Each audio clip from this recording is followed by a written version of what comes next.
ഉത്തരാഖണ്ഡിലെ ഹരിദ്വാറിൽ വെച്ച് ഗുണ്ടാത്തലവൻ വിനയ് ത്യാഗിയെ വെടിവെച്ച് കൊല്ലാൻ ശ്രമിച്ച 2 പേർ പോലീസിന്റെ പിടിയിലായി. ബുധനാഴ്ചയാണ് പോലീസ് കസ്റ്റഡിയിലായിരുന്ന 51-കാരനായ വിനയ് ത്യാഗിക്ക് 2 തവണ വെടിയേൽക്കുന്നത്. സുരക്ഷാ വീഴ്ച കണക്കിലെടുത്ത 3 പോലീസുകാരെ സസ്പെൻഡ് ചെയ്തിട്ടുണ്ട്.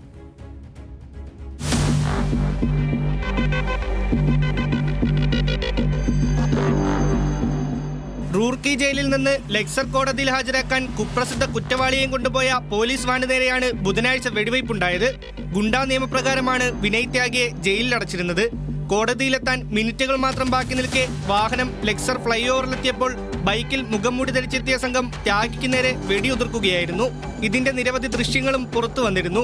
ട്രാഫിക് തിരക്കുള്ളയിടത്ത് വാഹനം നിർത്തി പോലീസുകാർ പുറത്തിറങ്ങിയ സമയത്താണ് പൊടുന്നനെ വെടിവയ്പ് നടന്നത്. വെടിയേറ്റ വിനയ് ത്യാഗി നിലവിൽ ഋഷികേശിലെ എയിംസിൽ തീവ്രപരിചരണ വിഭാഗത്തിലാണ്. വെടിവയ്പിനിടെ പോലീസ് ഉദ്യോഗസ്ഥർക്കും പരിക്കേറ്റിരുന്നു.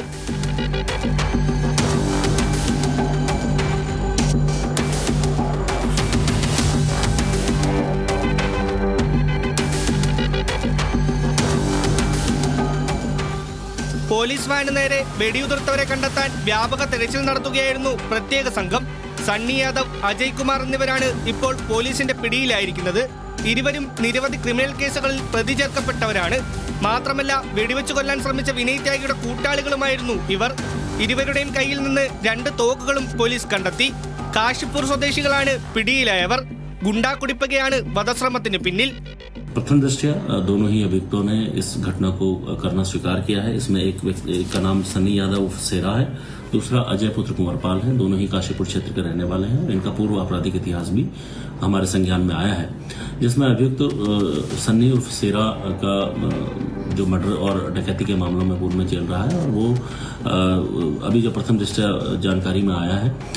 വിനയ് ത്യാഗിയെ പോലുള്ള ഒരു കുറ്റവാളിയെ കോടതിയിലേക്ക് കൊണ്ടുപോകുമ്പോൾ പാലിക്കേണ്ട അടിസ്ഥാന മാനദണ്ഡങ്ങൾ പോലും പാലിച്ചില്ലെന്ന് കണ്ടെത്തിയതിനെ തുടർന്ന് ഹരിദ്വാർ പോലീസ് മേധാവി പ്രമേന്ദ്ര സിംഗ് ഒരു സബ് ഇൻസ്പെക്ടറെയും 2 കോൺസ്റ്റബിൾമാരെയും സസ്പെൻഡ് ചെയ്തിട്ടുണ്ട്.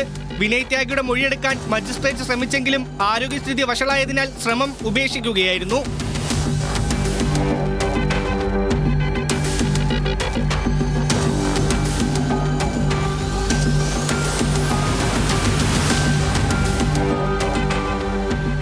National desk news Malayalam.